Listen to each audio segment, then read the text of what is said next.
We are here. It is championship week. Welcome back to Crunch Time Live, brought to you by the Fantasy Football Barbaroto app, of course. I am joined today, as you can see, by the incomparable Tim Petrop. Hey, Tim, thank you very much. for the folks. Hey, what's up, guys? I'm glad to be here. Week 17. I mean, week 17. Excuse me. Formerly in the past, week 16. Still in my head. You know what I mean? I'm actually wearing a good luck sweater for everyone. This is the sweater that I bought myself last time I won my home league championship. It says the champs right there. It has the roster in the back. Unfortunately, it was 2016 that happened. But let's turn that around. Let's turn that around, and then in 2023, we'll talk about it. But I'm hoping everyone is going to win a championship here. I have some championship games that I'm going on. One dynasty league, a couple of redraft leagues. I'm very excited this week, so I'm looking to give some good advice to everyone. I'm in that one dynasty league too, and watching that. There's some heavy hitters going against each other in that championship. That is for sure. Yeah, I mean, well, without further ado, we may as well get right into it. We don't have Donnie H today, but we can still drop some player news. I think the biggest one, and we'll just, hit it right off the top, is you're in your fantasy championships and the overall QB1 of fantasy is not playing this week. Nick Sirianni announced today, very recently, that Jalen Hurts will indeed sit out of the Eagles contest and Gardner Minshew will get another start. I mean, I think that Minshew showed certainly against the Cowboys that offense is set up to be kind of a fantasy friendly system for quarterbacks. And I think he's got streamer appeal, but he's not somebody that I feel like super stoked about in this position, obviously.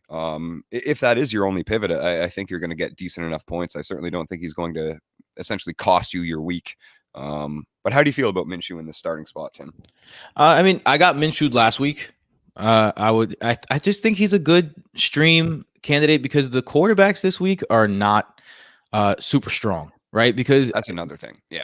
I'm looking at my rankings right now, and it's the it's the usual suspects at the top four: Josh Allen, Justin Fields, Patrick Mahomes, Joe Burrow. Right? Those are the guys that you can count on.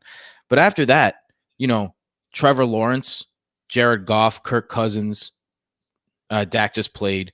You're talking about Daniel Jones, maybe Aaron Rodgers in a good start. Justin Herbert hasn't been good. Maybe Justin Herbert. Right. If I'm looking for upside, I'm possibly starting Gardner Minshew now. I have Gardner Minshew ranked. I mean, you're kind of guys. You're kind of selling me here a little bit, but I think, you know what, I want to get on the top of the hour and say something right away that you actually brought up kind of on the last podcast that we were doing with Mike on the Thursday episode. And that's like, how many Tim Hightowers of the world do you need to see on championship rosters before you start adjusting as an analyst to take into account the wild variance of the final week of the season? And I think that's kind of a good point. Yeah, I do think that. Yeah, first shout out Toronto, Dave and Boyd. I see them in the chat. This is cool. Live. I haven't done live in so long. What's up, guys? But yeah, I think when you're looking, the thing you have to remember when you're analyzing week 17 is it's a week. It's just a week, right? So any week, if this was week 8 and Tyler Algier just came off the 2 games he was coming off of with the opportunity he's going to get in the matchup that he has, you would not hesitate to put Tyler Algier in your lineup. You wouldn't hesitate. But since it's week 17, everyone's like, oh, I'm so nervous, to do this. Yeah. Yep. And I just that's something that I got rid of a few years ago. And I mean, it's at the same time, like it's very stressful today. Today is very stressful. Like I once sat Doug Baldwin for Chris Godwin in a championship matchup, and Doug Baldwin caught 20 and Chris Godwin got 0. And I lost because of that. And it still bugs me today. And I'm talking about Doug Baldwin. It lingers. Well, we'll talk about another polarizing wide receiver. Actually, maybe polarizing was the wrong word. I'm just scrolling through the news and I was trying to make a transition here, but Christian Watson is considered to be a true game time decision with his hip injury. Obviously, that has labored him a little bit. He's somebody that isn't a smash matchup against Minnesota. I think you should feel pretty good, confident, whatever idiom you want to use about starting Packers wide receivers. And as Tim was saying, like it's just any other week. And I know we've had a pretty large sample size of disappointment from that Packers passing offense. But I think in this spot, if Christian Watson doesn't go, Allen Lazard is an absolute bomb of a play this week, I believe. And if he does go, I still think you're going to be able to get some serviceable numbers out of Christian Watson, but certainly a reduced ceiling. Yeah, I mean, I agree with you. I think the hardest part about all this too is that we have a situation where it's 425. This is a true game time decision at 425. So the pivot options are not good. So I think the question is, Lazard is definitely a great play in this game. If not, how do you feel about Romeo Doubs? Because I think that if you're a Christian Watson rosterer, you're going to have a good shot at Romeo Doubs being available and not a very good shot at Allen Lazard being available right now. So right. Would you wait on it? Because that's the traditional pivot. Is a Christian Watson play worth, all right, if he doesn't play, I got to start Doubs? Yeah, absolutely. I mean, I think that's a great way of looking at it, especially with, the game being in that later slot and the strategy that you have to play. And I was talking about it, earlier with you as well, is like, this might be the week that I want floor more than any other week. And I know that might be like the antithesis of what people would expect in a championship matchup, but like I really do want the guys that are just going to smash 10 points a game. And if I have 15 guys in my lineup that smash 10 points plus a quarterback blow up, I'm going to be pretty stoked on like 160 point outing. Oh yeah. You know what I mean? So like that's kind of like this is the week that I genuinely want those just sturdy producers that have the obvious upside embedded into them already. Obvious upside into it. There's better transition. This guy's got a ton of upside. Ramondre Stevenson, knee and ankle injuries listed as questionable. Another true game time decision. That's from Ian Rappaport. I think Ramondre is somebody that no matter what, you have to start. 100%. Like even in the game that, yes, he had like a bad outing last week, but the game before that, he was also like questionable up until the game starting and then had an RB1 performance. I don't think that you can take anything from the Patriots injury reports unless he's not on the field like whatsoever. Then he's somebody that you roll with. You don't worry too much about that injury designation. And I think they're probably going to feed him. This one's a little fun for me. Marshawn Lattimore's back. So he hasn't played since October 9th. He'd been trending over and over again and had quite a few setbacks. Marshawn Lattimore is expected to go, which, obviously isn't like the best news for his opponents. But first game back, Lattimore as well, a little aging might not be the same lockdown, but they do play the Eagles. So I would assume a lot of AJ Brown shadow coverage. And one thing that Lattimore excels at over almost anybody in the NFL is wide receivers that are bigger and more physical than him. He will shut down. Wide receivers that are like crafty route runner, like Devontae Smith will cook Marshawn Lattimore, and AJ Brown will have like 3 catches for 20 yards, that type of thing. But that's I mean, we may as well just get right into the questions. We'll get through player news as we go through it. I'm already thinking about some of these questions. It's like, woo! Oh man, yeah. So I mean, we got Toronto Dave, we got Boyd, we got thank Tim Hightower was a pretty good pull. That was all from Tim. John Luca, love to see the beautiful. We love to see you in here, G man. Hell yeah, you're a boy. Giancarlo Luca. This is my mood with Greg Dortch this week. Yeah, I feel that as well. Chase and Steve's in here with the first official question. Much love to you, Toronto Dave. Happy New Year, brother. It's always as much fun for us to be here with you. We'll get into some deeper player news, but right now let's go to the questions. Happy New Year's, bros. Marquise Brown, Cortland Sutton, or Richie James. Now, obviously, Marquise has got David Blow at quarterback. Cortland Sutton has Russell Wilson, and I'm not sure that's any better. Richie James in kind of a good situation in that New York Giants offense. This one's so tough because Matt, like you were saying you want that upside. I mean, you want that floor here. None of these guys represent that floor you're talking about, right? No. No, this is all three are boom or bust upside plays for right. sure. And that said, who out of all three of these players probably is not only the most talented, but has the most upside attached to them is probably Marquise Brown. I agree. Yeah, I agree. I mean, yeah. when you're talking about these kind of situations, like, Cortland Sutton he's the third option for me in this list, and then Richie James is a better play if, like, are you really gonna go with the number 3 at best option for the Giants right now? Because with the emergence of Isaiah Hodgins, like, before Isaiah Hodgins, Richie James was a better play. Right. But yeah, that's where the biggest downfall is not even like in the matchup or anything. It's that Richie James is on an offense that is absolutely desperate for pass catchers, and he's getting surpassed by guys like Isaiah Hodgins. So yeah, exactly. And then obviously Darius Slayton is the clear wide receiver 1 in that offense. Hasn't really had the same floor that we're talking about, that same consistency. But I also, since he's here, we'll throw a little shout out. I do like Darius Slayton this week. I like Isaiah Hodgins. So yeah, I mean, yeah, go Marquise Brown. I could see why. Morning, boys. One more dub. Yes, Alejandro. We're getting that. Let's get it, Alejandro. Let's get it, bro. Don't stress. Have a happy and healthy, prosperous 2023. Much love, Constantine. Much that's love, that's a very Zen thing of you to say, but it's not going to help. I'm stressed. I'm stressed, kid. I'm stressed. There's nothing to do about it. This is the best stress, though. This is like the stress that you love. That's why you play fantasy football. It's motivational stress. Yes, it's to feel this thing right here. That you absolutely. You feel it in your loins. You feel it in all the loins, the fingertips. They start tingling. Steve Brakey up in here wants a quarterback question. He's got 3: Brock Purdy, Gardner Minshew, or Mike White. And I know who you're going to say. I mean, Mike White is my stream of the week. I mean, there's a chance. The only thing I think that could hold Mike White back that I'm a little scared of is the Jets are rushing him back because the quarterback situation is so dire.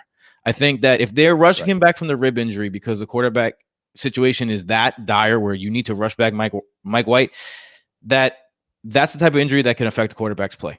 So that's the only real downside. Besides that, he has great weapons and he's facing a Seattle defense that's been able to get carved up recently. So outside of that, I like Mike White.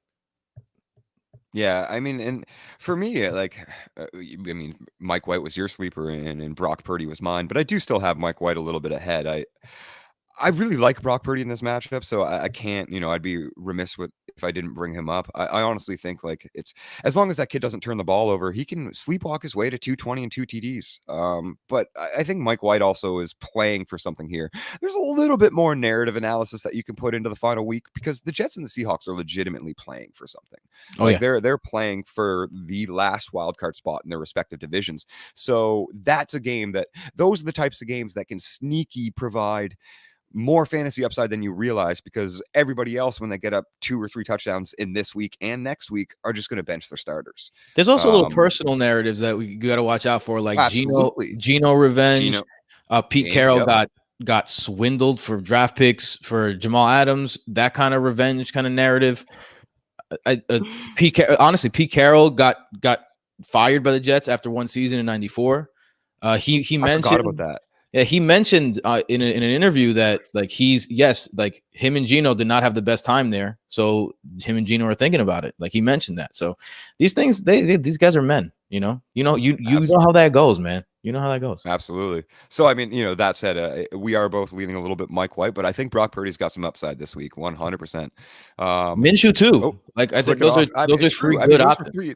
Yes, those are honestly probably the 3 best streaming options on the wire. Agreed. Happy New Year's and championship week from Charles Kearney. Much love, brother. Full PPR. I got to start 1 running back and 2 flex. Algier, Judy, Hollywood, Foreman, Dillon. Should be another comma. Campbell. I think they are in order already, but not convinced. So Paris Campbell, AJ Dillon, Deontay Foreman, Hollywood. I actually think you should maybe swap Judy and Hollywood, or even Foreman ahead of Judy and Hollywood. Yeah, I think it's running back. I'm going to have 2 flex. I think I want to put Foreman, AJ Dillon in here. All right, so Matt, I don't know if it was just me, but you broke up a little bit. Can you just say the three guys you'd say again? Oh, okay, my No, bad. no, it was like a little like Obviously start glitch. weird. Start RB1 would be Algier. I would have him as the highest ranked running back. But then I'm going to go running back heavy, and I think I'm going to start Deontay Foreman and AJ Dillon. I'm with you. I think the only person I think I'm with you on that. Algier and Dillon are definites for me. I think the only person that I'd say it's like Foreman or Hollywood. It's a tough. I think Judy too. Like Judy has some upside in this matchup. He's been connecting. Is this full PPR? Full PPR. Yep. Man, I think that I'd lean Jerry Judy. Maybe I think I'd go Algier, Dillon, Judy if it was me. I don't know if I can go Hollywood with David Blau quarterback, and I think the decision for me is between Foreman and Judy. That's the tough decision. I think go with your gut on that one, but I think you got to start Algier and you got to start Dillon. Michael mentioned they treat AJ Dillon like Derrick Henry in December, and I mean it's the Minnesota game too, and Minnesota's defense has just been bleeding production to every position for the past 4 weeks. It's incredibly friendly for fantasy matchups. I mean, you could just confidently start every position with upside against them. So yeah, I completely agree with that breakdown. That said, like Judy and Foreman is really the split there, and I don't mind. Like, yeah, like I know obviously we're just talking about like things to play for, and the Broncos don't have much to play for, and they're not looking too great. But again, they're still going to have to move the ball, and they still have to complete 60 minutes of play, and within those 60 minutes, it certainly looks like Jerry Judy is the guy, and he's the volume guy. He's the every guy. And Sutton is kind of getting phased out. And it also, funny enough, seems to be like coinciding with that freak out that Jerry Judy had, where he was just like, "Get me the fucking ball," and they were like, "Oh yeah, maybe that's a good idea. Let's get our Bolitnikoff Award winner like more targets. Yeah, maybe we should do that." Yeah, so I think it's a very close split between Judy and Foreman. And you must start Algier and Dillon. And we gotta also just acknowledge the fact that the Broncos, there is a little bit of question marks around them because they are currently without a brand new coach, and the coach that their head coach right now did not start the year with the team. How crazy that is. So that's the kind of situation you're looking at there. So if you're looking for security, you can take that into consideration. Alejandro says he somehow made it to the finals with Hurts screwing him with injuries. Well, I mean, yeah, it happens. We are all very sad. Yeah, who would y'all start? Aaron Rodgers, Gardner Minshew, Mike White, or Brock Purdy? Are you going to start Mike White over Aaron Rodgers against Minnesota? Because I honestly think, as bad as it's been in its championship week and talking about low floors, I think Aaron Rodgers might be the play here. I mean, I'm not definitely going to. I have Mike White as my quarterback 10 in my rankings, and I have Aaron Rodgers as my quarterback 11. So it's not as though I'm definitely playing him over that. I think that it's tough because I do think Rodgers is a good play this week. I think that he showed a lot last week, I feel, too, to make you say, like, hey, maybe the old Aaron Rodgers is just kind of like brewing underneath the surface and he's ready to explode. Yeah, you know what I mean? And break through the shell. I think a lot has to do with Christian Watson, right? So if Christian Watson doesn't play, I think Aaron Rodgers has a much lower floor, and he's a true game time decision. I think that's something that factors into my account. I think I'm playing either Mike White or Aaron Rodgers here, over Minshew and Purdy. Definitely over Purdy. I think I would have it very similar to you, basically back to back in rankings, but I will favor Rodgers a little bit and then go White, Purdy, Minshew. It's both White and Rodgers have these question marks surrounding them. I think that's one thing with these guys. Like, if you knew the situations a little better, but the question marks of Watson, the question mark of Mike White's injury, it's just question marks. Right. Well, and I mean, again, too, like I do like that narrative though, that like the Packers are playing for their playoff lives. Like they need to win both these games, and then they're probably into the show. And Rodgers is at home against a division rival that has one of the best offenses in the NFL that can put up points and force him to kind of play some catch up. Yeah, I mean, I do think and it sucks going in there without your QB1 and the QB1 overall, but I think Aaron Rodgers might be both what I was talking about with, yeah, he's still going to get you at least 14 points. I mean, and might not be much more than that, but yeah. Better be more than that. I mean, well, exactly. But like, that's I'm just throughout the year, it's obviously been disappointing, but I think this is the one week where you can actually have a little more confidence. Yeah. We got the Devi Royale in here. I'm not sure who's behind the account, but I always assume it's Kevin. But if it's Christian or Jeff, much love, much respect, guys. They're asking, do I start Jahan Dotson over any of these other guys? Christian Kirk, Marquise Brown, DJ Moore. That Texans defense is nasty towards wide receivers, man. Like, they really just are. Like, I don't know when we're finally going to like actually adjust. It's 17 weeks in, and Jalen Peter and Devin Stingley have been shutting people down. Like, Jalen Peterson, like, legit the best. I think if Sauce Gardner doesn't exist, Jalen Peter walks his way to a defensive rookie of the year. Like, he's the best defender in the AFC South. Like, so I am a little bit worried about the Jaguars' pass catching options, and something that you were alluding to a little bit on the pod in the week is the Jaguars aren't playing for anything until week 18. Yes, they, Doug Peterson was like, we're putting our starters out there. He even said that today. It was a part of the player news that I was going to bring up, but we're putting our starters out there. Travis Etienne will play. Trayvon Walker will play. The offense will play. We're trying to win this game. But that said, like, if you really get down a few scores late or up, for better a few scores late, I don't really think they're down. I think the Jaguars are probably going to take this game very lightly. I would start Jahan Dotson probably over all of these guys. Like, that was my long-winded response to it. But I think Marquise Brown with David Blowe's situation, DJ Moore, like, up and down, and last week was kind of up. So I think Jahan Dotson with Carson Wentz, who we already saw was targeting him a lot when he was getting a very low route participation, and is now, coinciding with Terry McLaurin, far surpassed Curtis Samuel in route participation and targets. And red zone looks obviously one of the tops in the league and leading all rookies in receiving touchdowns. I think it's Jahan Dotson. Ooh, this one's a tough one, man. I think everything you said about Christian Kirk is correct. But I still think that his floor is still high, because when you're talking about holding wide receivers to bad games, they have been holding wide receivers to bad games, but the slot is a little bit more, leaky than everywhere else. And if it's full PPR, then you can, just add up with the catches. Because if Christian Kirk goes ahead and has 9 catches, because those outside wide receivers like Zay Jones can be locked down by those great outside cornerbacks, right?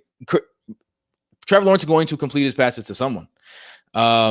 So I think that's Evan the one thing that scares me. Evan Ingram, I love Evan Ingram as a play. He's my tight end 4 this week. I'm playing him over Mark Andrews in a championship this week. So I'm high on Evan Ingram this week.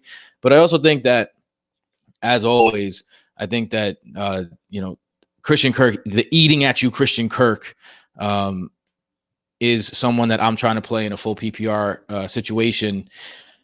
But then I'd go Dotson next. So I mean, if your gut tells you, I do like Jahan, and I completely agree with you. Yeah, I mean, I didn't mean to interrupt. I just completely agree with that outlook. Yeah, for sure. Yeah, for sure. I mean, my bad. I did miss over one here. So we got to just double back real quick for Steve Brady's second question. Rachaad White, Hollywood Brown, Jahan Dotson, or Greg Dortch? Maybe it was a good thing that I skipped over it, because we already led into a little bit of how we feel about Jahan over Hollywood here. So would you start Rachaad White? No. Over Jahan Dotson, Greg Dortch, because I do think that Hollywood is genuinely the most volatile option out of here. And as high as I was on Hollywood Brown, and as much as I thought he was an absolute steal and a hat hanger and this and that, to get to week 17 and have no confidence in starting one of my favorite players is definitely a little depressing. But Greg Dortch has been Greg Dortch in it. Rachaad White has been locked behind Lenny, but still putting up serviceable production. Is it crazy to think that it's Greg Dortch, even though it's half PPR? I think I'd lean Dotson here personally, but it's not crazy to think Greg Dortch. Like, it's definitely not crazy. I mean, I think it's Greg Dortch over Hollywood for sure, which is wild. Really? But I think that's 100%. Yes, absolutely. Wow. I want to go. To me, Greg Dortch is the third play here. I think the real decision for me is between Hollywood and Dotson. I like if Greg Dortch had Colt McCoy at quarterback, I'd say yes, Greg Dortch. Well, Greg Dortch didn't have Colt McCoy at quarterback last week. How about excuse me? If he had Trace McSorley at quarterback, if he had the same quarterback in it, like it's just a different quarterback situation. So could Dortch be now like the main guy in this offense and get you all these yards? He could, but it's just yeah, man. This is I think I'm gonna go. I think that I'd lean Dotson in this situation, but I have Brown and Dotson back to back. I think I lean Dotson. I think I lean Dotson as well, and that's why I was saying I think it's kind of good that we got to Debbie's question accidentally first, because I do think it's Jahan Dotson, and I do think it's Greg Dortch over Hollywood Brown, which is wild to say, but the reason that I'm saying that is every time that we see Cliff Kingsbury be put into a situation where he can't operate the offense the way that he wants to, he just devolves into hyper targeting the slot. Like he literally doesn't know how else to write up an offense other than drag routes. He's like, I know those work. So like it seems to happen every single time. Like any time that something is missing or a key piece is missing, it's Greg Dortch. And you've seen him put up literally double-digit fantasy points in every single game that he has more than 70% of the routes. Yeah, every single one. Boyd just said that in the chat as well. It's now you're starting to convince me, bro. You're starting to convince me. I think I'm gonna. Wow, I'm gonna Boyd literally did just drop. Boyd, I love you, brother, man. I love that you and I are always on the same page here. Man, I think you have me convinced. I think if I was asking this question and I was watching, but I do still think it's Jahan Crunch Dotson. Time. Like I want to say that. I do want to say that. I still like Jahan Dotson out of this group. We're picking one.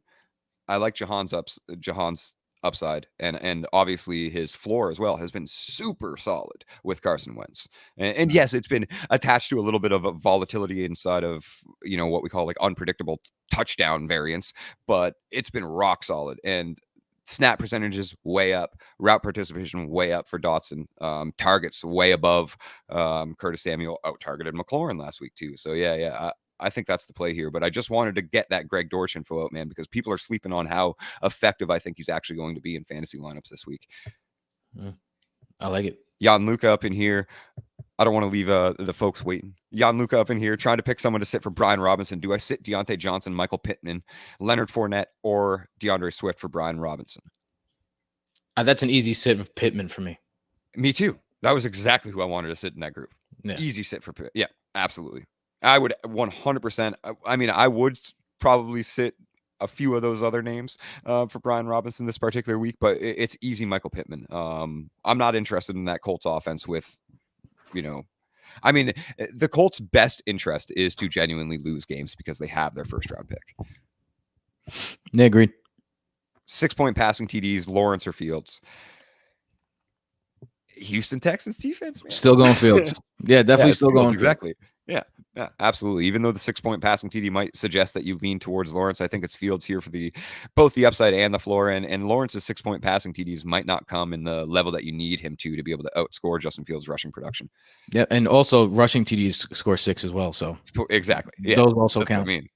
Yeah, half PPR. What do I do with tight end? Usually you roll with your stud, but Andrews has been whack. He has been. Couldn't have said it better myself, Alejandro. You know what? Tyler Huntley has been whack is really what it is. And should I start Tyler Conklin over Andrews with his great matchup, and he has White throwing to him, or Freiermuth or Fant? Oof. This one's a tough one. This one's a tough one. But nothing that says like I need to sit Mark Andrews for these guys. Right. No one that screams that. Are you gonna I still have Mark Andrews ranked as a top 5 tight end. I have Freiermuth closest at 7 at 6. So yeah, like it's like Kelsey, it's still got to be Mark Andrews. George Kittle, obviously with Brock Purdy, should be in your top 5. Evan Ingram is the other one that I completely agree with you. So like, can you really start? I can't bench Mark Andrews even in his terrible performances for somebody that I have ranked much lower than him. Freiermuth is the best pivot in my opinion, and I would make that if I was going just for safety, where I think, Patty F is arguably the most talented pass catcher on that Steelers offense, even though he lines up as a tight end. I start sharing my screen, Matt. Let's go to the numbers, man, because this matchup, this tool right here is the best tool that you could possibly have for this kind of decision, because it shows you who's vulnerable. Because the first thing that came to my mind is like, without Will Dissly, Noah Fant has been good the past few weeks.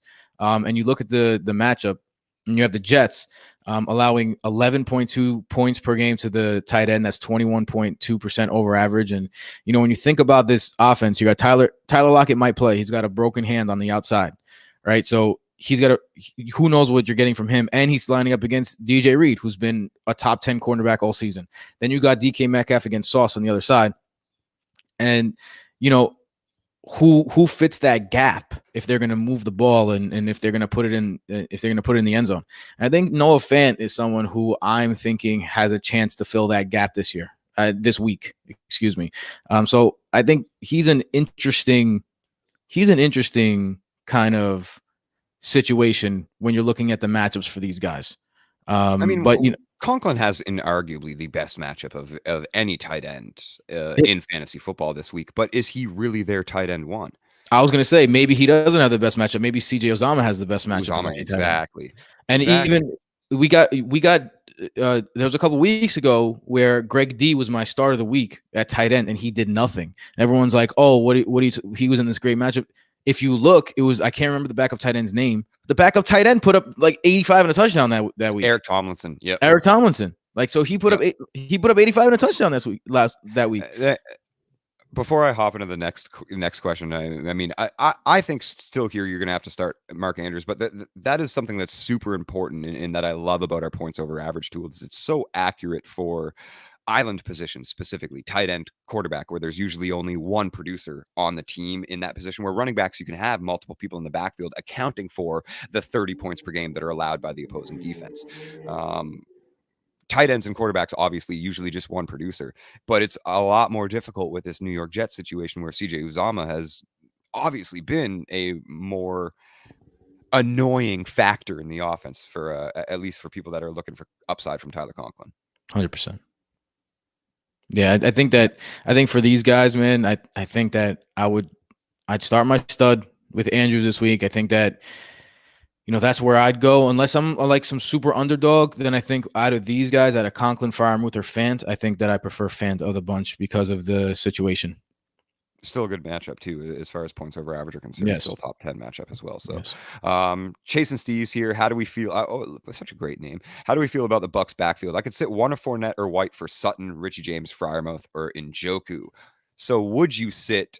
I mean, obviously, you have to lean Fournette over White with the opportunity share, shake it out the way that it did last week. Excuse me.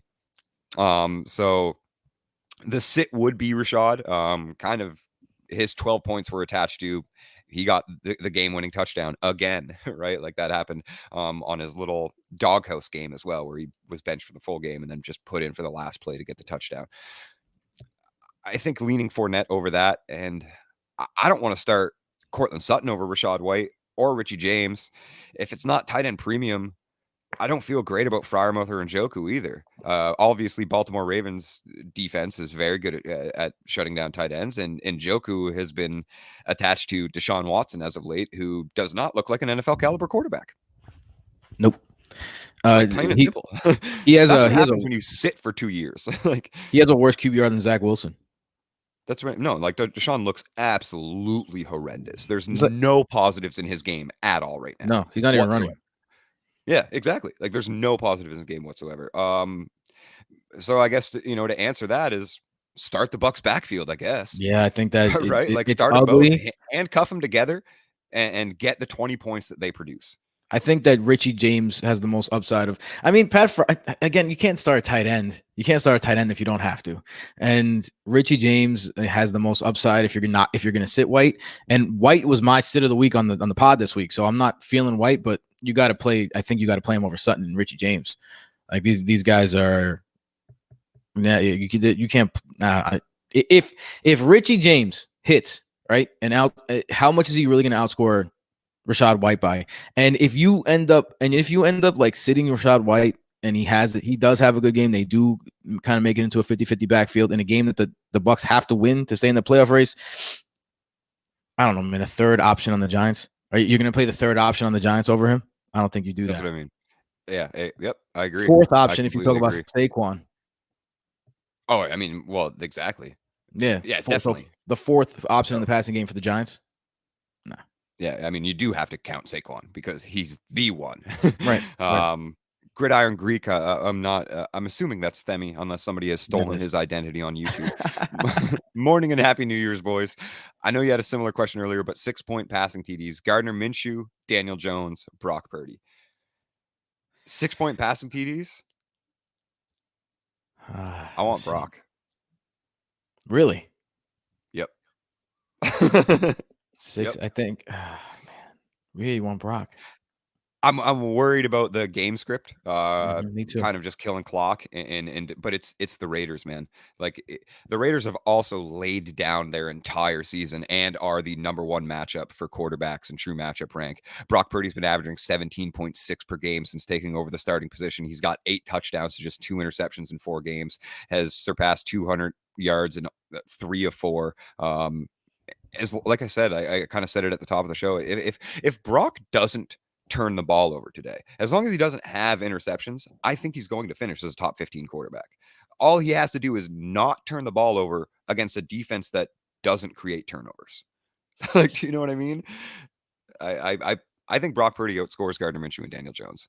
And I think Daniel Jones is the clear option that you should be considering here over those two.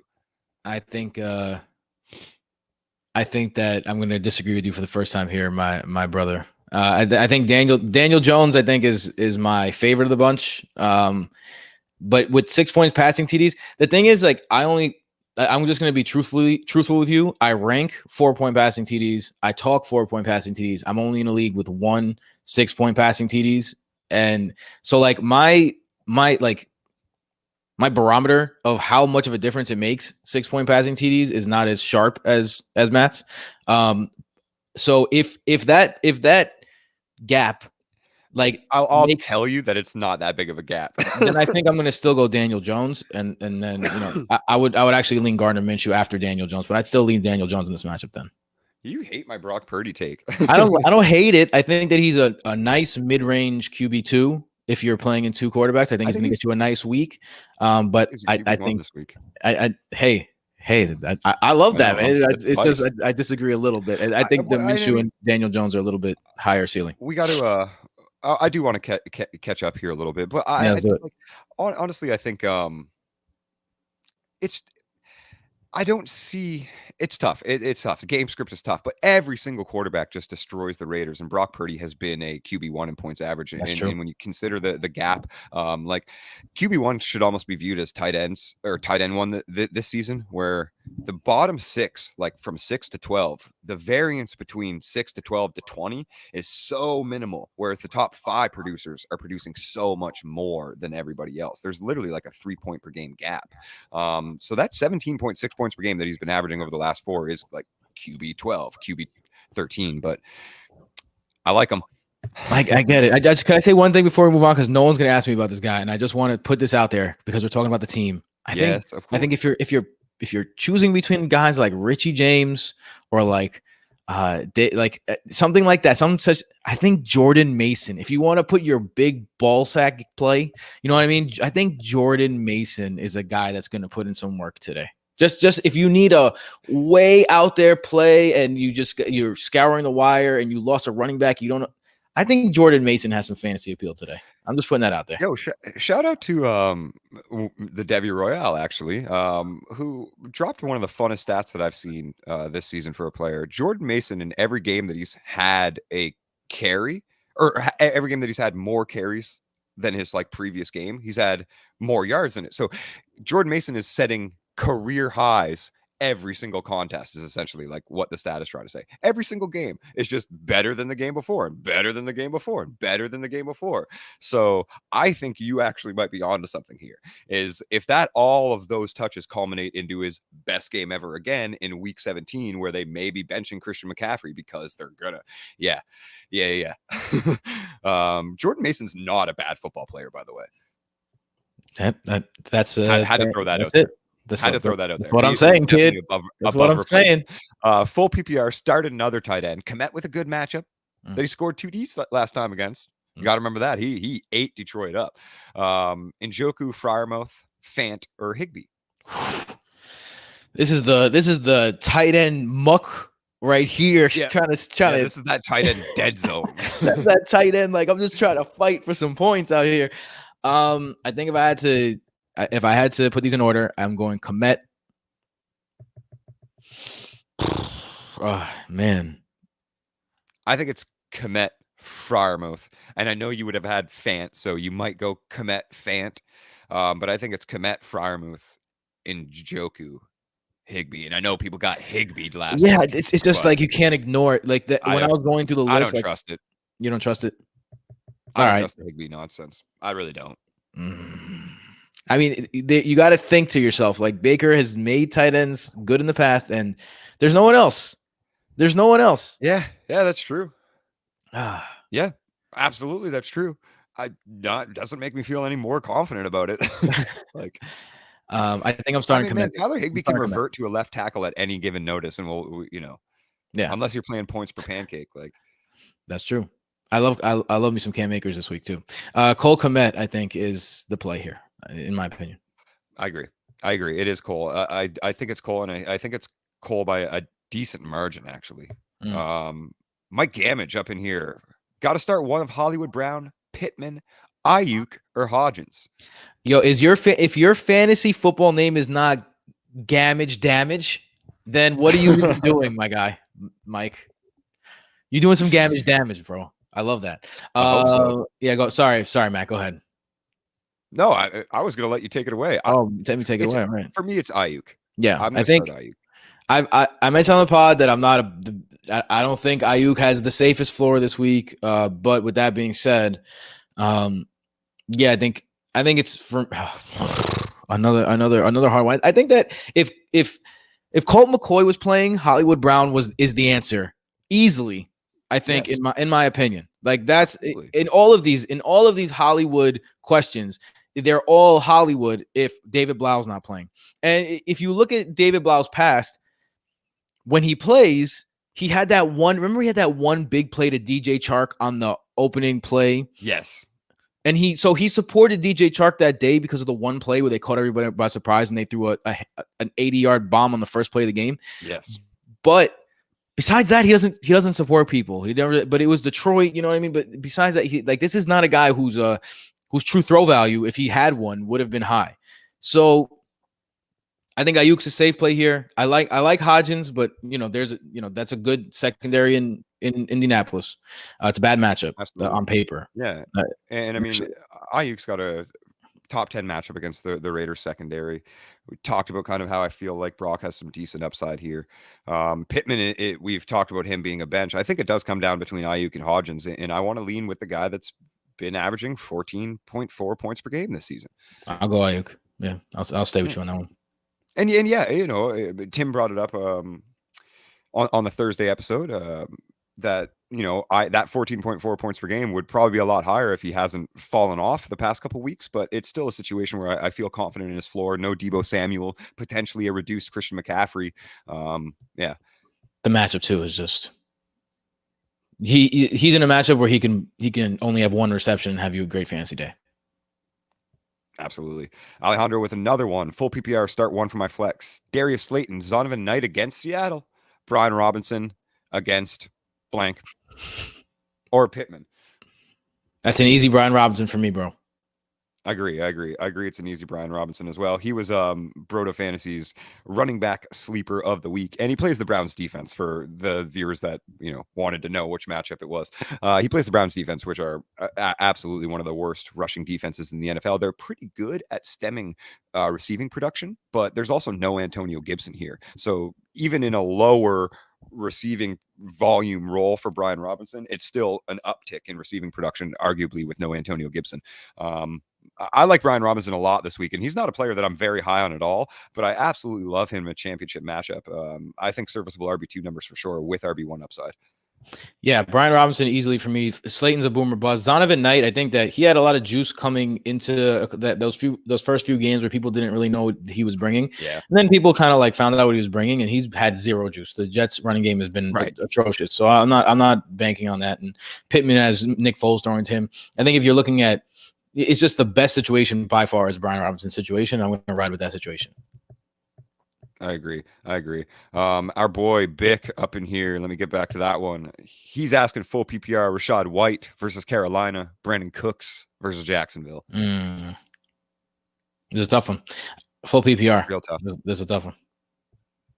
Real tough. I mean, I think I'm gonna lean Brandon Cooks here.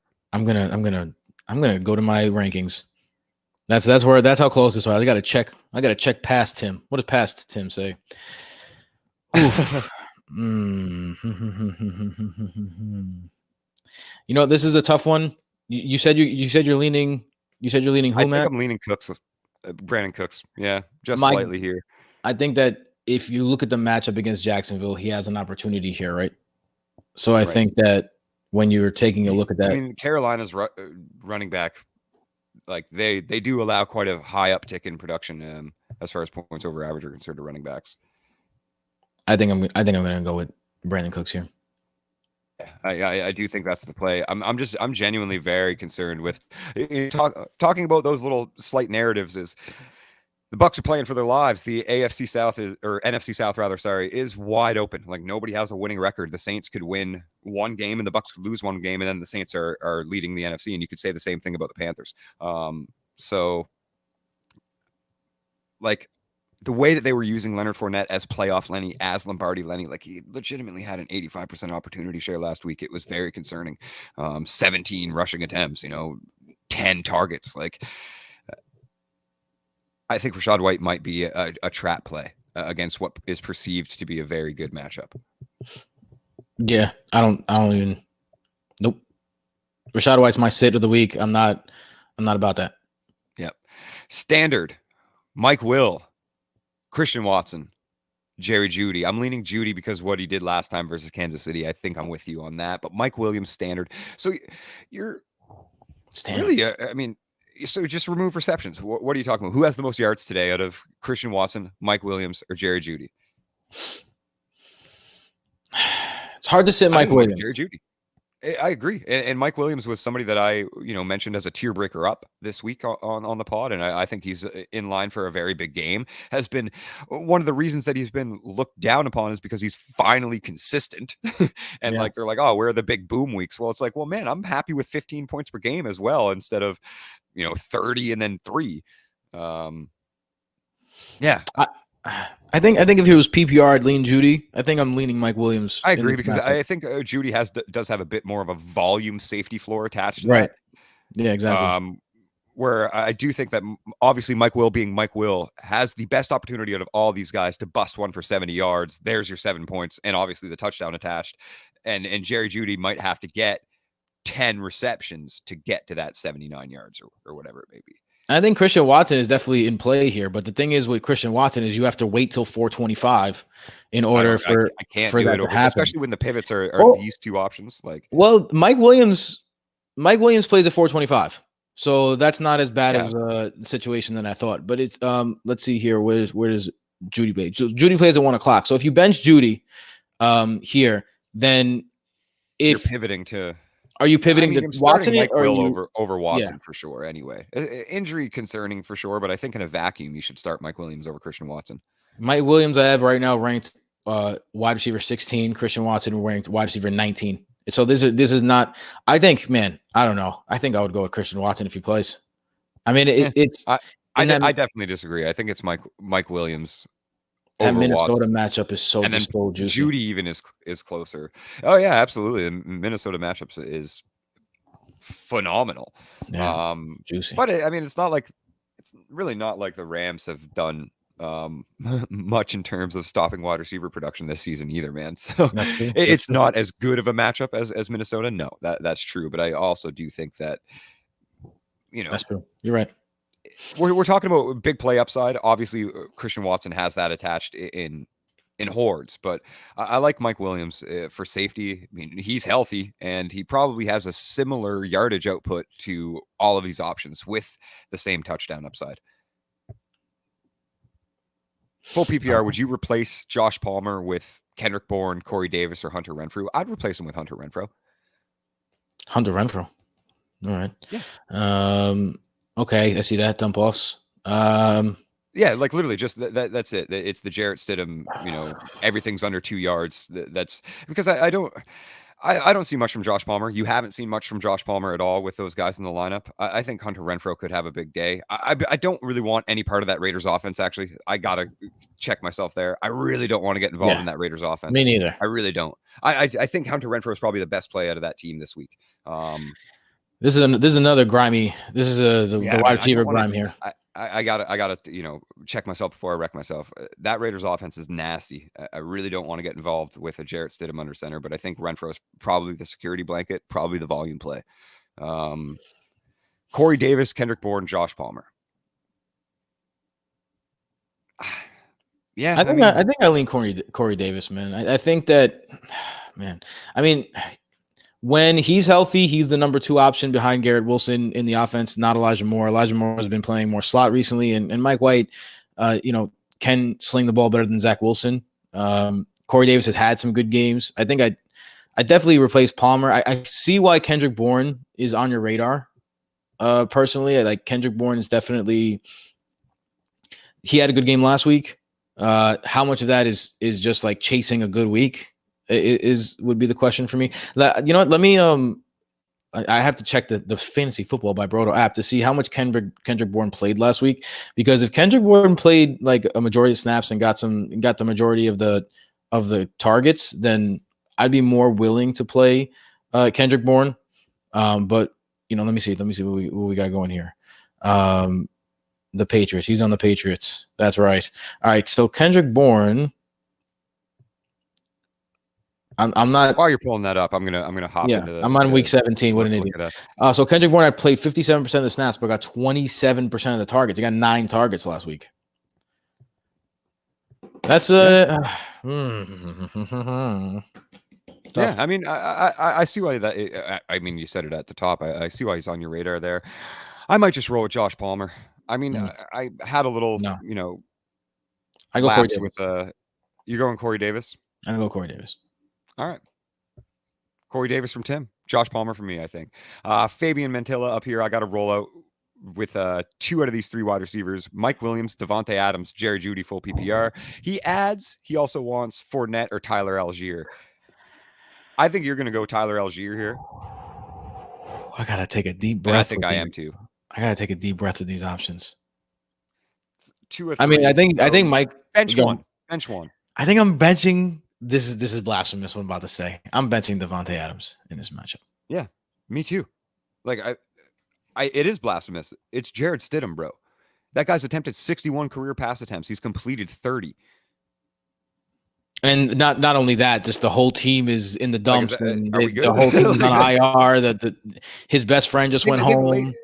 They legitimately could get, and I mean, I was jokingly saying this, but I kind of like looked into it a little bit. They legitimately could get fined for actively tanking right now, and like the league's looking into it apparently, because they're like, you can't just be like, fuck it, starters are playing when we are not mathematically eliminated from the playoffs. That's the biggest problem of it all. That's why there's an investigation going on. Especially because their owner's such a loser rich kid that you're like, you can imagine him doing some tantrum shit and getting mad at Derek Carr because whatever. Such a loser. Yeah. I hate Mark Davis Jr. That dude's a loser. Me too, man. And he looks like, I mean, I don't want to make fun of someone's looks, but so Fournette or Algier full PPR? All right, let me consult the rankings here, because I'll, as much as I love Algier in this matchup, like Leonard Fournette is against Carolina in a division matchup, a must-win matchup. Right now, I have Tyler Algier running back 12 and Leonard Fournette running back 15. I think it's all about how big your balls are here. Yeah, man. I think Algier's the better play in my opinion. It's not like and I mean, let's get things straight too. It's not like Tyler Algier has a bad matchup. He faces the Cardinals, bro. Like he's a great matchup. It's the best one. I think the question for both of these guys is, last week both of these guys they're both in kind of the same situation, where last week they took over a giant role in their respective offenses, to the point where both of them had more touches than they had all year last week. Both of these guys, same boat. So you got Fournette touch the ball 30 times. You got Algier touch the ball like 20 something times, right? So the game before that, though, for both of these guys, you saw a much more even split between Cordell Patterson and Rachaad White, right? So if you're watching the trends tell you that both of these guys are trending toward massive volume days. So you have one who has a better matchup, but you have one that's in an offense that's playing for more in the Bucks. So I mean, this is a tough one. This is a tough one to choose behind because they're such similar guys. If you chose Fournette in this matchup because he's the veteran, because he's the guy you spent your draft capital on and all that stuff, like you shouldn't really be thinking about that. But just any reason that you might think of, I wouldn't be mad at you. I personally, crunching the numbers, think Algier has a tinier ceiling than Fournette does, but I have them, 3 spots away from each other in the rankings. These are not guys that I think are going to, massively outscore each other. They're both good plays. If you could sit someone else and play one in the flex, I would. Yeah, I think that's a good point to bring up too. If there is another pivot option as a flex and you can roll out both of those running backs, I think you might have a bit of better options there. Femi, I'm gonna leave this one to you guys. I'm so sorry. It's a little unprofessional. I can't hold it no more. I gotta go. I gotta run. Just give me 3 seconds. But you take this one, Matt. I'm over here doing dances. I'm sorry. Quarter PPR. Taysom Hill, Tyler Conklin, Richie James. I'm probably going to roll quarter PPR. That's so, I mean, I don't think that quarter PPR premium really affects anybody other than Richie James here. Potentially gets a little bit more, dump off volume work there. Yeah, this is a gross one. I think you probably, for me, Tyler Conklin would be like the obvious play against Seattle if he was guaranteed to have 100% route participation, 100% snaps, so on and so forth. But we were talking about earlier how that could low-key be CJ Uzomah's matchup and not actually Tyler Conklin's. I think Richie James is the play. I'm not feeling any goodness about Taysom Hill. I don't, as a Saints fan, obviously, as the resident Saints truther, Chris Olave back in the lineup, Rashid Shaheed kind of breaking out into what he is. There's not going to be much for Taysom other than rushing production. He's certainly not going to see, targets, and that rushing production is very volatile. It comes in bursts, and it isn't really helpful to your lineup unless it also comes with touchdowns. I think Richie James, as gross as it is probably the play. He has big play upside. Conklin may see a little bit of a easier matchup and easier look against Seattle, but not incredibly sold that those are all of his points to take. So I'm going to roll Richie James. Constantine's dropping a tell you, bro, John. Costa from Keffy says, what up? Oh, what up, Costa? Let's see. Costa from Keffy. Yeah, he's still like, I mean, he's spitting bars is taking a back seat. He's a gym teacher now. But he's one of the great things about being a teacher is that it gives you time to do things like this and have passions on the side. So, yeah. Happy New Year's to the twin, half a twin, Jason Petrop, and he's got a question for us here. 2 Qs, Goff or Cousins, Hollywood or Shaheed in half PPR. These are good questions. I know that in the Hollywood or Shaheed question is for a championship in my home league. I know that for a fact. He lost Tony Pollard. So he's starting. So he's moved his running back today on the flex. I can't remember who, but it was a good running back, and now he's looking for a flex play. Goff or Cousins is a lot closer. And then Jason adds, if Watson sits, I can start Higbee or Gus Bus half PPR. Just adding that in there. Yeah. That's definitely where I'm going if I'm Jason. In terms of Cousins and Goff, I have them ranked back to back. I think for me, I'm going with Goff because he's at home against a bad defense, but I like the Kirk Cousins matchup too. But I'm going with Goff just because of those factors. And in terms of Jason, like I think the difference between a potential for Watson and the potential for where Hollywood and who's the other guy? You just switched it on me when I was looking down. Yeah, there you go. Hollywood or Shaheed. I think the potential is so much higher. For me, I'm waiting on the Watson decision.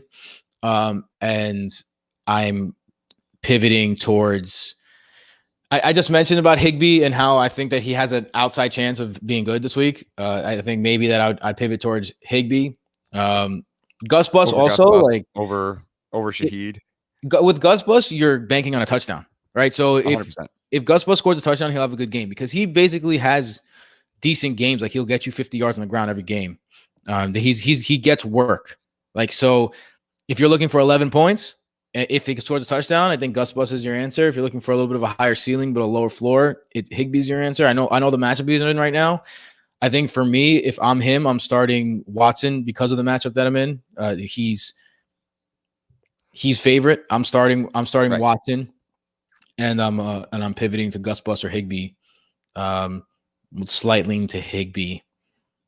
Yeah, I think I agree as of right now. Chase and Steve's asking thoughts on Olave versus the Philly defense coming off a hamstring injury and being limited all week in practice. Thoughts are concerning. Thoughts are very concerning. There's no way Chris Olave is touching my lineup.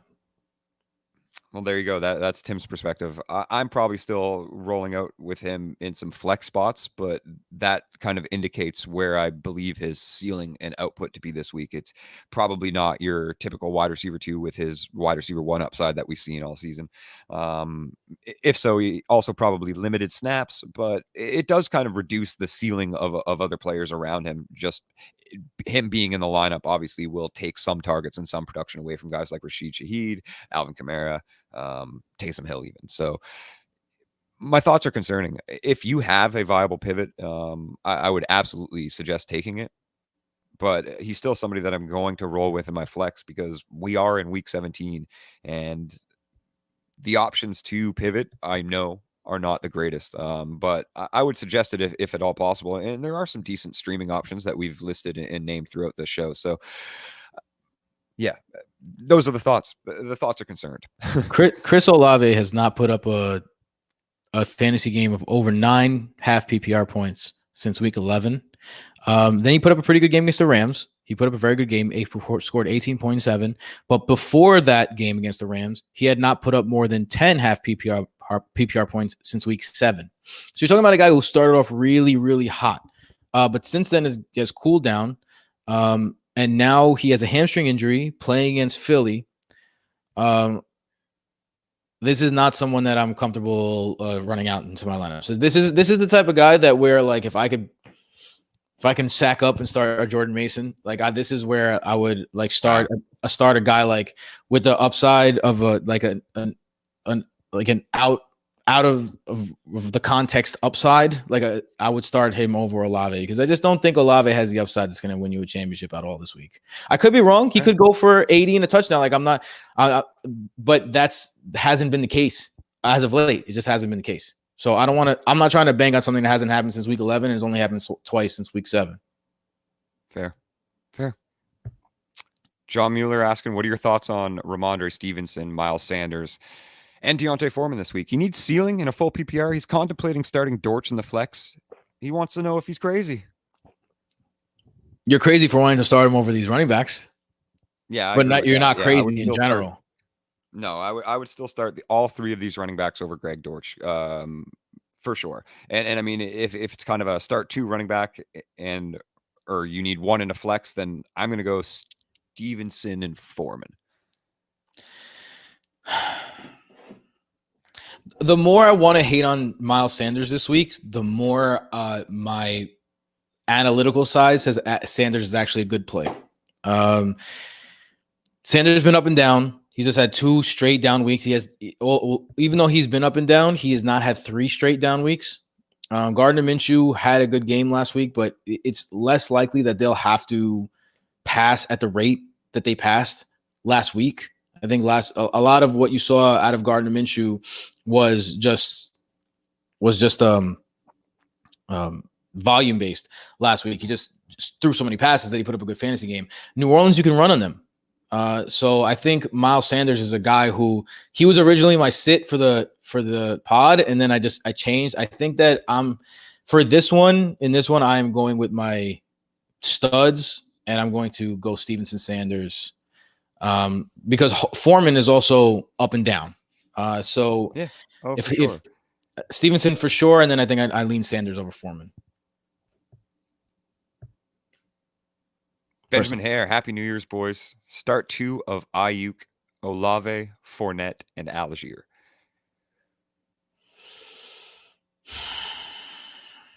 Ayuk and Algier. Let's see. What's the is it full PPR? If it's full PPR, then Algier Fournette. He follows up with a half PPR Ayuk. Yep. So there you go. He followed it up. It's half PPR. He's leaning Lenny and Ayuk. I think Algier I already said that I had Algier ahead of Lenny. Me too. So me too. I don't disagree with you at all. I think it's Fournette and Algier. You're splitting hairs and flipping a coin over, and Ayuk should be in your lineup over Olave and whoever you would bench in turn of one of those running backs. Yeah, I think the question is Fournette or Ayuk for you? That's the question for me too, because they start two. Yeah, that's what. So it's Algier and Ayuk. Yeah, I would start Algier and Fournette. I'm definitely going to start Brandon in this match. I think. Yeah. And I mean, if you think we both do, I guess. So if you're splitting hairs between Algier and Fournette's upside this week, and they both should have similar outputs, then you could feel pretty good about putting both of them in your lineup for sure. But I do like Brandon Ayuk this week. I like him every week. What am I saying? Boyd, start two of these gremlins in half PPR. Marquise Brown, Jahan Dotson, Greg Dortch, Brandon Cook, Cortland Sutton, Deontay Foreman. This is why I hate Dynasty sometimes. Too many options. Yeah, the leagues can get pretty deep, and those start sits towards the championship week can get pretty rough. That's funny. Boyd with the low-key flex. He's like, oh, my teams are so freaking good. It's so many guys I can play.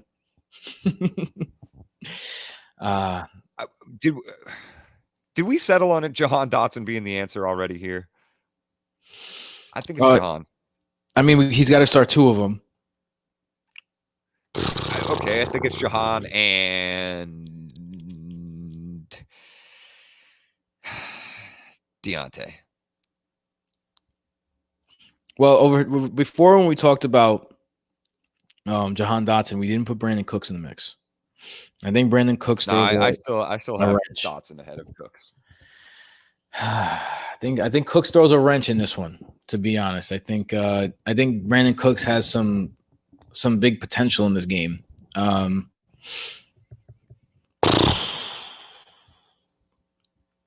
This is a very, very hard one. It's because these guys they're all the same story. It's not like you have a safe floor play of the bunch. So it's not like I could be all right, well, the floor lies here. Like there is no floor anywhere. I think Jahan Dotson is the clear must-start option of all these guys. All right. So let's go. I'm going to go Dotson.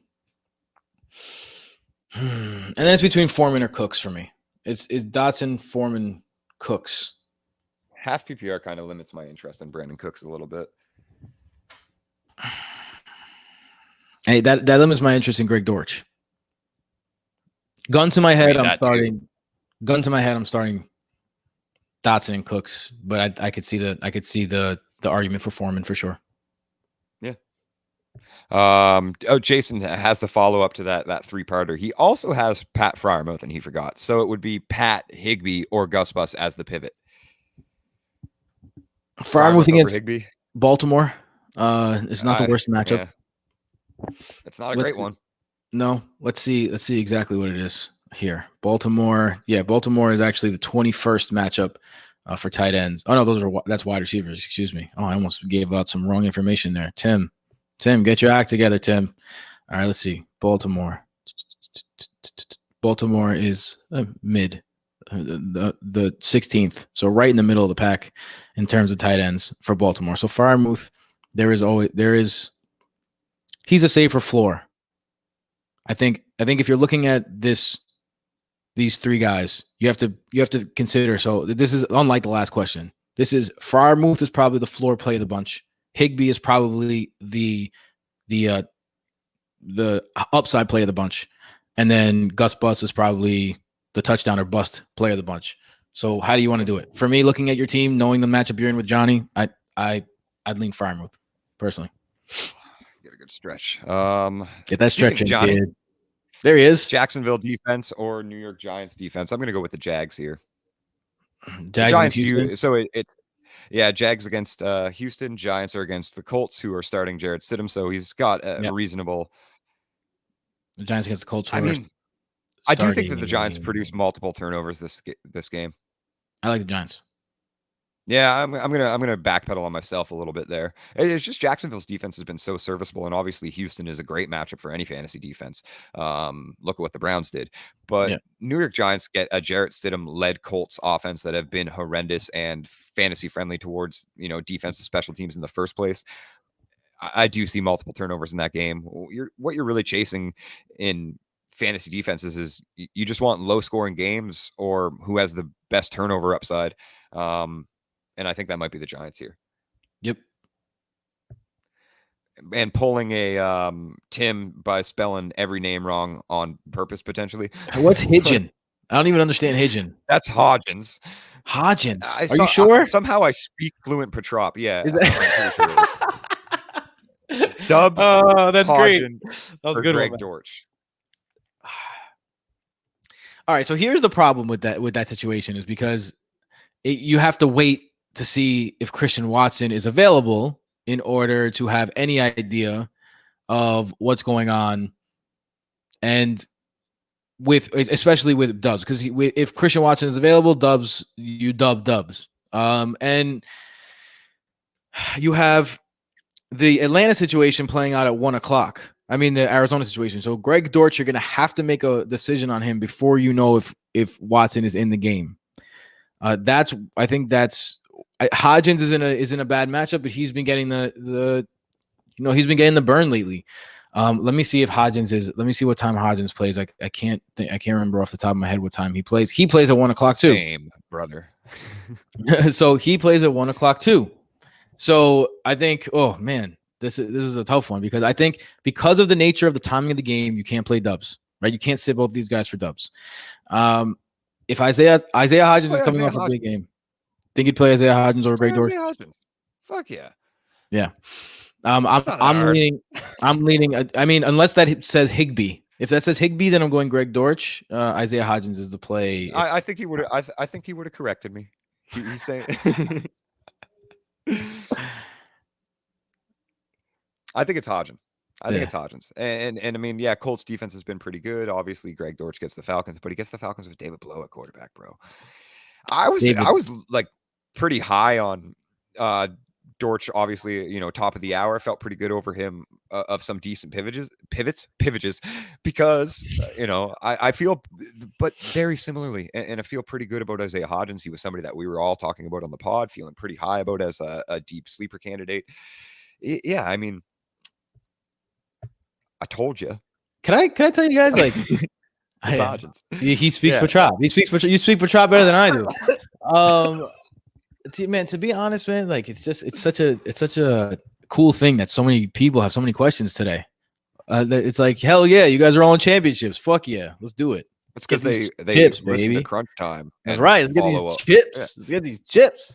I mean, I think it's Dubs is the sit. I think it's between Dortch and Hodgins pretty obviously. I'm leaning Hodgins slightly, but I legitimately have them like as the same floor to ceiling. They're volume plays. They're volume plays with, not really much big play upside on two offenses that, don't really have the most valuable of targets, but they are, very decent at allocating at least through slot, which is two guys excel. Yeah. I think I'm still going to lean Hodgins. I think that's what I'm doing here. Dortch is a good play though, man. Hodgins or Dortch, Johnny, you got to just we got one more. I just lost my audio for a sec, so I mean, it's not a you thing. I think it might be a me thing. I'm gonna get this fixed real quick. Boom. Okay. All right. Can you hear me, or do you want me to? Yeah, no, I got you. Perfect. Oh, okay, got you. No, yeah. So go with your heart, Johnny. Yeah, go with your heart, Johnny. But I am leaning Hodgins as well. Hey, happy New Year, boy, from Edgardo. Thanks, brother. For flex pick 1, Waddle, Judy. My bad. Waddle, Judy, or London. This is a question that I honestly am surprised we didn't see more of the Miami Dolphins in here with Teddy Bridgewater. But that being said, I want to, now that we have the opportunity, I want to say that people would be surprised to find out that it is not a very steep drop off of production from Tua to Teddy Bridgewater. And I mean, a part of that is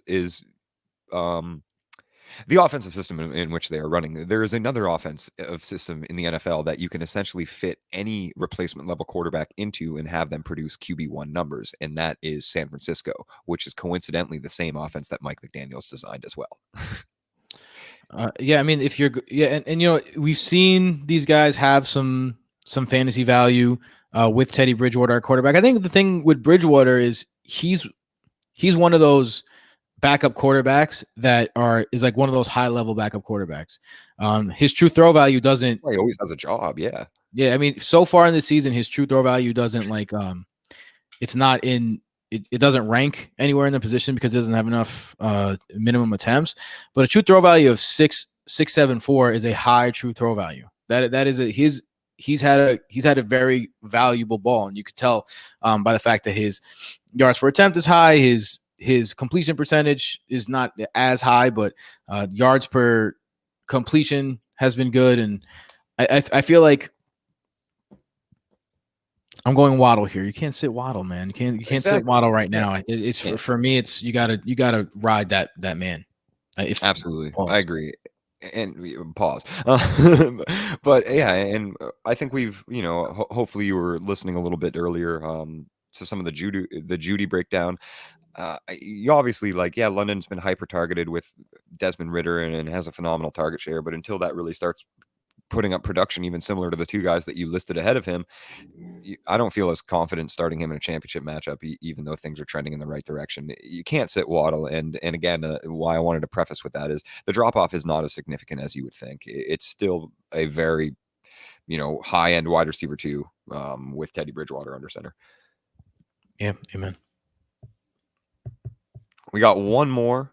Hopefully we get a few more. We do have 15 minutes left. We will answer every question as always, so make sure you get those extra questions in at the last minute. But for now, we got one more. Daniel England asking Hollywood Brown or Cordarrelle Patterson. Hollywood. All right. Yeah. So Matt, now that we've done that, I have questions for you, bro, because we're in the same league together. So I have to find a way to finagle my way into getting true advice from Matt and my brothers when I'm finagling right now. So I have some questions for you. Would you start Evan Ingram over Mark Andrews? I think I would. Okay. So now who would you start out of these guys? Rachaad White or Mark Andrews or Isaiah Pacheco or Romeo Doubs if Christian Watson sits? So then my question could also be would I start Evan Ingram over these guys? Because if you keep, Mark Andrews as a starting tight end, then you have to reduce him to the flex option. I think I'm going to go with Rashad Evan Ingram. Yeah, that's what I have in my lineup right now, and you confirming that makes me feel a lot better. Would you start any of those guys over David Montgomery? No. Pacheco. I mean, Dobbs, I know the Lions have been Andrews better against running backs, but then last weekend they weren't again. So, yeah, I think I would keep him. I think I'm keeping Monty in that lineup there too. Yeah, I would assume that Monty's your RB1 in that league because we only start one running back. No, I already started Zeke. Oh, I mean, okay then. Yeah, so I'm right now in my flex spots. I'm starting Tyreek Hill, Rachaad White, David Montgomery, and Mike Williams. Yeah. Yep. As you can tell, this is why I'm in the championship, baby. I like that. No, I do think that. I think that's the right play. My IDPs. The guy that I'm playing, his IDP is the only one that can fuck with my IDP players, in my opinion. You have good IDP players too. You, me, and him have the best IDP players in the league. My IDP put up 100 points a week. Yeah, mine too. My IDPs are nuts. Xavier Howard's out. Hey, much respect, brother. Thanks for hopping in with us. We still have quite a few viewers in here. The questions aren't coming in, so I'm going to do what we usually do, and I'm going to hop over to the sleepers and busts. Because we haven't really had many questions about this guy, I want to talk a little bit about Geno Smith. I want to talk about Geno specifically, obviously against this matchup with the Jets coming up. Yeah, revenge game narratives are absolutely lovely, and we would hope that Geno can put on a show at least to kind of put a little salt in the mouth of the former Jets general managers that let him walk. He's survived a forgotten career as an NFL castaway, man. 9 years in the league, and now he's averaging 18.8 points per game. That's QB8. One of the top producers at the position, obviously, but those numbers have regressed quite a bit recently. He's had 2 consecutive outings below his season averages. He posted 15.3 and 13.8 in the last 2 weeks. Hoping for a bounce back performance in the final week, I think, is going to leave people really disappointed. For all the inconsistencies and issues on offense that the Jets have, and I know that you don't like hearing that as a Jets fan, but it's true. But their defense has stood tall as one of the top units in the league in all facets. 326.6 scrimmage yards per game allowed. That's second. 18.8 points per game to opposing offenses, and as a whole, that's fourth. They give up 195 passing yards. That's fifth. And 113 rushing yards. That's 11th. They're ranked 27th in true matchup rank with a negative points over average of minus 12.3%, allowing 11.7 points per game of passing production to opposing quarterbacks. And Geno doesn't really rush. So the Jets are a little more susceptible to the rushing quarterback, but 11.7 points per game of passing production equates to minus 20.3% of points over average rating. Geno Smith's trending on the wrong side of production, on the wrong side of a terrible matchup. Yeah, I mean, I'm in full agreement with you on that one. I think Geno Smith is nah. I don't want to touch Geno Smith at a 10-foot pole this week. In terms of my rankings, just to give you an idea where I have Geno, he's QB 14. So I'd start guys like Gardner over him, Aaron Rodgers, Mike White, Daniel Jones. Yep. If you have a chance at Jared Goff, I'd even consider, like, I have him ranked above these guys, but I consider Tyler Huntley. I'd consider Tom Brady. I'd consider Sam Darnold. I'd consider Brock Purdy. 100%. I mean, the fact that you got to Brock last of all those names is absolutely ludicrous. I mean, you've forced me to put Brock from QB 20 to QB 17 in this during this podcast. So I mean, during this live stream. So I appreciate you, Mr. Ward. I'm slowly breaking down the barriers. Benjamin Hare back in here with a last minute. We got 9 minutes left, roughly 8-9 minutes left. So make sure you get those questions in, boys, because it is championship, boys and girls. The touchdown or the hair? That needs to be your fantasy name, Mr. Benjamin. Just putting that out there. The touchdown or the hair. Rolling through with the fantasy name drops today. Half a start, half PPR. Start 2. Cooks, London, Hodgins. That's how it's spelled, by the way, Johnny. Jacoby, Latavius Murray, Adam Thielen. I'm going to work from the ground up and say you're benching Adam Thielen. You're benching Drake London. Word. And I think you're benching Jacoby and you're benching Lat Murray. Like, these are 2 guys that you can't really trust at this point. So I'm going Cooks and Hodgins. Really? Yeah. Jacoby Myers had a phenomenal game. He had a phenomenal game because he caught a pass that was intended for someone else. Well, he had the majority of his yardage and his touchdown on a batted ball into his hands. Yeah, I mean, no. Brandon Cooks and Isaiah Hodgins for me. That's I'm going with Brandon Cooks and Isaiah Hodgins for sure. That's me. Argument. I honestly do think there's an argument to be made for Latavius Murray here. I get that. I'm not going to fight you too hard on this one. Actually, I think it's probably Cooks and Hodgins. Yeah. You would start Isaiah Hodgins over? Yeah, fuck it. Yeah, I think that's the answer. I mean, Jacoby has been not the same. Like, that Patriots offense, it redoes itself every 4 weeks. Like, every time you try and find trends in the Patriots offense, here comes Kendrick Bourne, who got 27% of the targets last week. Just like, I'm not playing that game during championship week. I mean, it could come back to bite me in the ass. But that I like you said, I tend to be risk averse during championship week. And you're talking about Hodgins. If you look at the matchup, right, with the Colts, it looks like a worse matchup than it is on paper because the Colts have given up. They've, under the Jeff Saturday regime, they are horrible. They're just blowing leads left and right, and they have a guy with no experience. You could tell they're playing as a team, and they're just playing uninspired. So, like, they were good in the beginning of the season, but they've been getting chopped up. So I think Hodgins is going to get he's going to get the dirty work. He'll probably get the volume in the Giants offense. So I think I'm going to go with Hodgins and Cooks. I already talked about Cooks and how I like him. Mako J37, Kmet or Pat Fryermuth at tight end, and Devontae Smith or Christian Watson at flex full PPR. You could have it in a vacuum with both completely healthy, and I'm going to take Devontae Smith over Christian Watson 100 out of 100 times. I wouldn't say 100 out of 100, but I'm going Devontae Smith for sure in this matchup just because of what we saw last week and also what he's been doing. You can't sit Devontae Smith. It's just, you can't do it. Honestly, at this point, with the last 8 weeks of the season going the way that they have, I know this is crazy. Give me all the pushback you want. I genuinely believe that Devontae Smith might be better than AJ Brown. And if you switch their numbers, and you just you said, here's what AJ Brown's been doing, and you put up Devontae Smith's numbers for the last 8 weeks. Yep. This wouldn't even be a question for you. Exactly. That's my no. I'm so glad that you're not pushing back on that. It's it's incredible what this kid has been doing and flying under the radar doing so. Like, still disrespected, still underranked, still below ECR, and every single week is just, well, I'll just out target and outperform AJ Brown again for the 6th time in a row.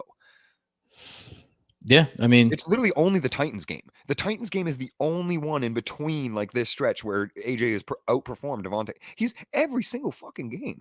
When are we going to be like, oh, maybe AJ's the wide receiver 2 on that offense? Because now they're trending towards Devontae's going to finish with more targets than him.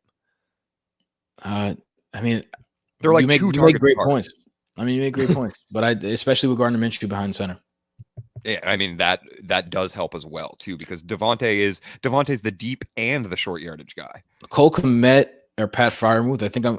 I think this is the one where it's also matchup based, where I'm going Kmet if you need the ceiling play, and I'm going Pat if you need the floor play. I agree, and throughout the entire episode, we've been talking about how important floor is over any other week in your championship week. I think Kmet has a pretty decent and stable floor as well. With that said, and obviously he has the upside to burn that Detroit Lions secondary. I'm going to give you an example. I have that exact choice to make in a championship where I'm the underdog by 5 points right now. I'm rolling Kmet. If I was the favorite by 10 points, I'd probably roll Fryermuth. Charles says he slotted Dillon in over Hollywood. I don't think I can bring myself to put Foreman against Tampa Bay over Judy, but thanks for the help, guys. I feel that. I love that. I think you're going with the right process, and that's what we're here for, right? We're here to open up your mind, I guess, to let you see how we like to analyze things, the processes that we like to take to come to our conclusions, and provide you with the right avenues to make your own decisions, right? Like, this is, yes, I like the responsibility, obviously, and I feel very confident in my process, and I will take all of the brunt of the wrong answers, but ultimately this is up to you guys. Like, you got yourself here, I didn't. This is your team and your championship. I'm just along for the ride. Yeah, and also just like Matt, if you get my start sit wrong that I just asked you where, I'm gonna hate you forever. I just want you to know that, man. Yeah, I mean, I would hold the same. I would hold the same grudge. Our boy Johnny back in here asking Gardner Minshew or Daniel Jones, and then he just adds to the bottom. Am I crazy for benching Metcalf for Dortch or Dubs? I would start Daniel Jones first and foremost. Yep. I think Daniel Jones is playing that one. But I also know what Johnny's looking at. I know what he's looking at with Metcalf. So Johnny had Ezekiel Elliott, and Ezekiel Elliott shit the bed. He had DeAndre Hopkins. DeAndre Hopkins is out. He's playing against Jason, who has a very, very good team. So the question is not a crazy question. The answer is no, I wouldn't do it. But it is not a crazy question at all, because you need that upside. You need a big game. And sauce. I completely agree with you, man. And I mean that's just it. I'm still gonna put Metcalf in my lineup. Like, I'm still gonna roll with Metcalf. Here's the thing, Johnny. Here's how you gotta listen. Think about it. If you won because you played Greg Dortch over Metcalf, that would be fire, and you'd love it. But if you lost because you played Metcalf over Dortch, you would hate yourself for time eternal. Like, on your deathbed, it would be like this, like, Johnny, do you have any regrets? No, my life was perfect except when I benched DK Metcalf for Greg Dortch. That's how it would be. That's how it would end. And as far as I can tell, with no more coming in, that is essentially how we are going to end. We have 30 seconds left. A plus transition there, Matt. A plus, kid. Better at these. A plus, kid. I learned from the master of segues. Yeah, I mean, any last second questions, get them in, but we'll wrap it up by saying, please support the brand. Go to your Apple, Google Play, whatever, wherever you get your podcast. Oh, look at it. Here we go. Gridiron Greek fitting one in for us. Last second question: Bills or Bengals on money? Not the defense, just the game winner. A little a sneaky money line gambling question up in here. I think it's Bills. I'm taking Bills. Bills money line on Monday. Who remind me who's at home again? Is it the Bills? Yep. Who's at home? Yeah, the Bills are home. I'm going to go with the home team. The Bills. Thanks, John Mueller. Oh, Bengals are the home team. I'm an idiot. Yeah, all right. Yeah, I was thinking to myself, well, I would have been more confident of Bills before. Yeah, the Bengals. I'm going with the Bengals. I'm going with the home team then. I'm going with the home team. Home. Yep. Everybody corrected me immediately. Sorry about that, guys. Oh, Tim dropping gems. Patreon.com/BrotoFantasy. That's not even how I spelled it. I spelled it wrong. That T is a R. That ignore that. Remove comment. No, it's fine. I can put you in timeout here. I'm going to put you in timeout. I appreciate the patrons, guys. We just want to let you guys know we love you. Much love, much respect, everybody. Thank you for tuning in every week for 17 weeks for Crunch Time, keeping us supporting this. I mean, it's been an awesome show. We've always had solid support, amazing listeners, amazing viewership every single week. You guys are the greatest, and we can't do it. We can't be here every week without the Fantasy Football by Brodo app, which you can download anywhere, and it's free for a limited time and for as long as we can because of the amazing people over at patreon.com/BrotoFantasy. So we keep saying for a limited time because we honestly don't know the time ourselves that it's going to be. But I'm going to tell you right now, when it stops being free, it's going to stop being free for all this fucking juice. It's going to stop being free. Like it's going to be like it's not going to be like much warning. It's like, oh guys, now it's not going to be free anymore. So go get it now so you can avoid all that nonsense. Absolutely.